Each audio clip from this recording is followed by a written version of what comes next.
À l'ombre des pistes de l'aéroport Montréal-Trudeau, un immeuble comme tant d'autres. Mais à l'intérieur, il y a ceci. Une machine du futur. Un ordinateur quantique. Toute la machine qui est derrière moi sert à refroidir et à opérer une toute petite puce. Et ça, c'est le cœur de l'ordinateur quantique. C'est la puce quantique. Honnêtement, c'est encore un jouet, tu sais. Ah oui. C'est un beau jouet, c'est un jouet pas mal cher, mais c'est un jouet.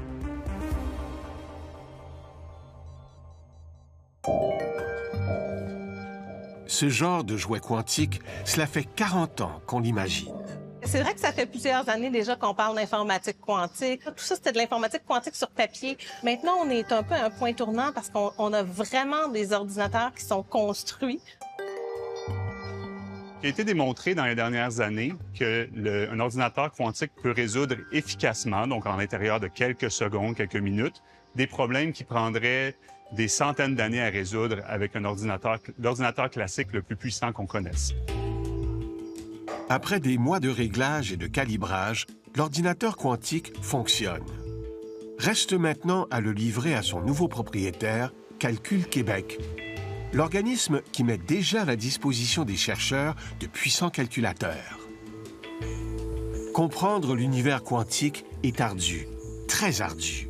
La définition même de l'ordinateur quantique donne le tournis. La caractéristique principale d'un ordinateur quantique, c'est que c'est un ordinateur qui est basé sur les propriétés de la matière à l'échelle atomique.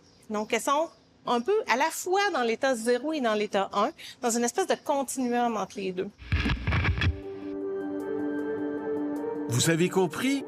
Si cela peut vous rassurer, sachez qu'un célèbre physicien a dit « Si vous croyez comprendre la mécanique quantique, c'est que vous ne la comprenez pas ». Quand on parle de physique quantique, les neurones surchauffent. Essayons quand même. En fait, l'ordinateur quantique n'est pas un superordinateur, ni une version augmentée d'un ordinateur classique. L'ordinateur quantique, c'est une machine totalement différente d'un ordinateur classique et son utilité ne sera pas la même que celle d'un ordinateur classique. La différence principale entre un ordinateur quantique et un ordinateur classique, c'est la façon d'encoder l'information.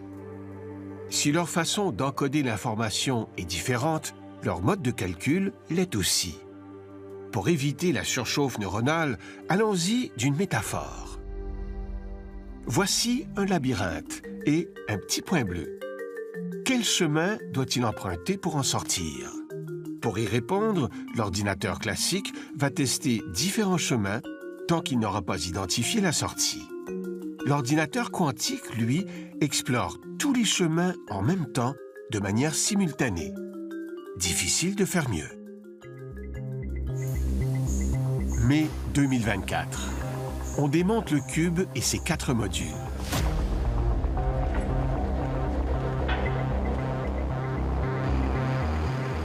Ils sont transportés un à un à l'École de technologie supérieure à Montréal, là où l'ordinateur sera hébergé pour de bon.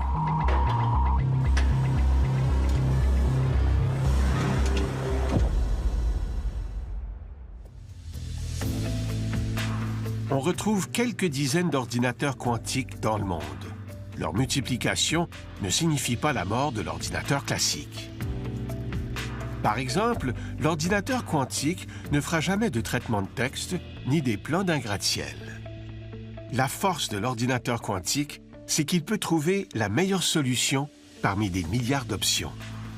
Prenons l'exemple d'une entreprise de livraison. Comment établir le parcours le plus efficace? Imaginez 100 000 colis à livrer, 10 villes à desservir, 300 chauffeurs. Vous aurez compris, les trajets possibles sont innombrables. L'ordinateur quantique, on peut faire plusieurs calculs en même temps, mais on s'intéresse à une seule réponse. La seule réponse qui m'intéresse, c'est le meilleur trajet. C'est pas tous les trajets possibles. En plus de régler des problèmes d'optimisation, l'ordinateur quantique révolutionnera la cryptographie, cette science qui permet de protéger un message à l'aide de codes secrets. C'est typiquement un problème qui est insoluble, entre guillemets, pour des ordinateurs classiques, ou en fait, du moins, pour lequel, pour le temps requis pour résoudre le problème est beaucoup trop long, alors que pour un ordinateur quantique avec suffisamment puissant, ce sera un problème qu'on pense être capable de résoudre. C'est curieux à dire, mais ce gros cube quantique, en fait, ne sert pas à grand-chose. À l'heure actuelle, l'ordinateur qu'on est en train d'installer, c'est pas un ordinateur qui va être vraiment utile au sens où ça va pas résoudre de problèmes qu'on n'est pas déjà capable de résoudre sur nos ordinateurs classiques. Pour qu'il puisse un jour accomplir une tâche utile, il faudra d'abord décupler sa puissance de calcul, dont l'unité de base est le qubit.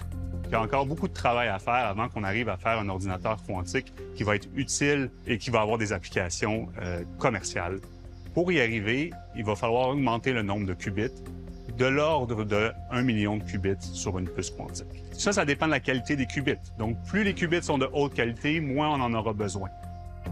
La structure de l'ordinateur quantique de Calcul Québec est imposante. Pourtant, il n'offre que 24 qubits. Un ordinateur quantique qui aurait quelques centaines de qubits, absolument parfait, aurait une puissance de calcul beaucoup plus grande que tous les ordinateurs de la Terre réunis. La puissance de calcul de cet ordinateur repose sur une pièce d'à peine 2 cm², une puce quantique. Petite, la puce a un gros défaut. Elle est hypersensible.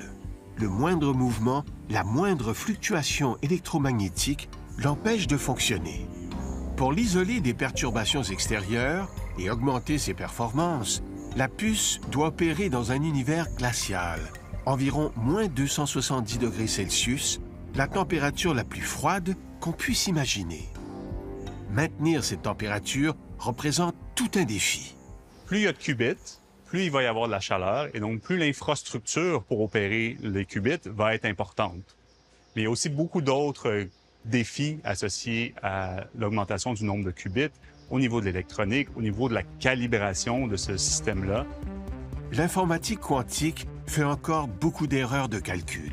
Pour les corriger, il faut ajouter des qubits qui, à leur tour, produisent de la chaleur. Bref, c'est une roue sans fin. La bête sera certainement beaucoup plus monstrueuse que ce qu'elle est en ce moment.